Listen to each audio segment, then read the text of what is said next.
चांदवडमध्ये मका खरेदी घोटाळ्याची चर्चा, हिवरखेडे केंद्रावर संशयास्पद प्रकार उघड। चांदवड तालुक्यातील हिवरखेडे येथील शासकीय मका खरेदी केंद्रावर गंभीर अनियमिततेचा प्रकार उघड झाल्यानं परिसरात खळबळ उडाली आहे।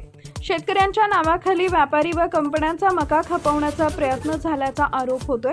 काही ट्रॅक्टरची तपासणी केली असता वरून मका व खाली शासनाचे रिकामे बारदान आढळून आले, त्यामुळे संपूर्ण प्रक्रियेवर प्रश्नचिन्ह निर्माण झाले। मिळालेल्या माहितीनुसार निफाड तालुक्यातील टाकळी येथील एका फार्मर प्रोड्युसर कंपनीचा मका जेसीबीच्या सहाय्याने गोडाऊनमध्ये भरून नंतर हिवरखेडे केंद्रावर आणला जात होता। स्थानिक शेतकऱ्यांना डावलून बाहेरील माल खरेदी केला जात असल्याची तक्रार पुढे आली आहे।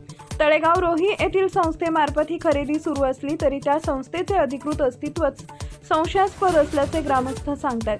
गावात कार्यालय नसणे, स्थानिकांना माहिती नसणे आणि एकही शेतकऱ्याला लाभ न मिळणे या बाबी अधिक गंभीर ठरत आहेत। या प्रकरणी गणेश निंबाळकर यांनी नाशिक येथील पणन महामंडळाकडे धाव घेत संबंधित अधिकाऱ्यांना जाब विचारला।